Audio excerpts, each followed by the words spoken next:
Welcome back everyone to another video tutorial from the PowerInbox team. Today we are going to walk through quickly how to create a query or report as they now call it in Google Ad Manager that will be sent out to the PowerInbox team at the end of each month for billing. To start out, please open up your Google Ad Manager account and select Reporting on the left hand side like so. Under that you will find a section called Reports, which you will then select. It used to be called Queries, so if you're using the older version, it might still be called that. And now you will click on the blue button in the middle to generate a new report. Once selected, you'll see the first option says Report Type Historical. You'll leave that as is, but you'll go down to the next General Settings section to actually label this report.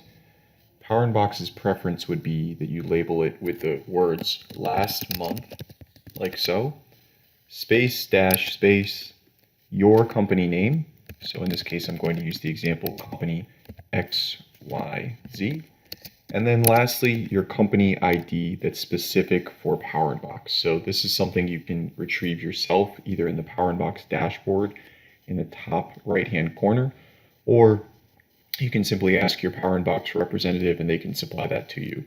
It's usually 4 digits. In this case, I'm just going to use 1, 2, 3, 4 as the example, but that's the basic layout we prefer when naming.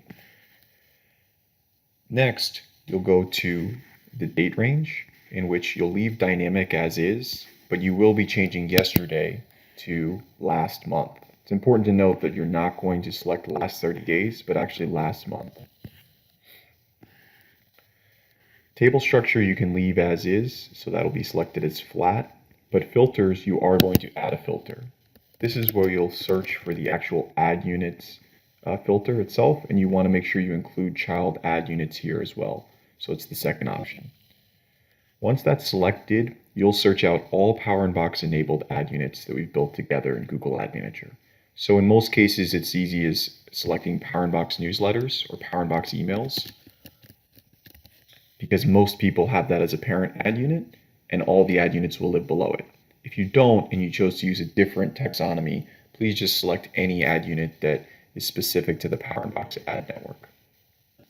So in this case, we're going to select PowerInbox emails, PowerInbox newsletters, since all ad units belong underneath them in this case, and then you're going to select the button Apply. Once that's selected, under the Dimensions tab, you're just going to also select Ad Unit as well, and you'll select all levels specifically.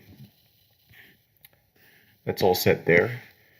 Next, you'll move down to Metrics. In this case, all you need to do is select Total Impressions. Now, you might have a lot of options here. This is just under Recently Used. You can go to All if you wanted to search out more, but in the case for the PowerInbox billing, all we need is Total Impressions selected. Lastly, you're going to go to Editors and Scheduling. So in this section, there's not going to be a lot of options while it's selected as unscheduled, but you're going to select this to be monthly so that it goes out monthly to the PowerInbox team, like so. Once you select monthly, it populates a lot of other options here.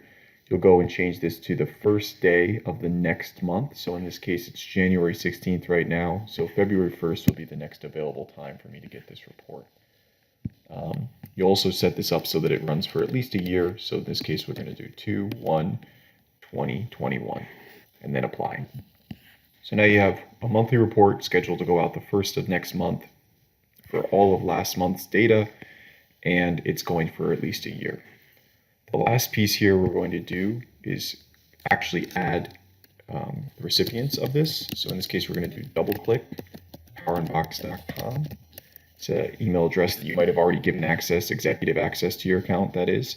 But in this case, it'll help because that'll help our team generate the reports. And then lastly, finance at PowerInbox.com.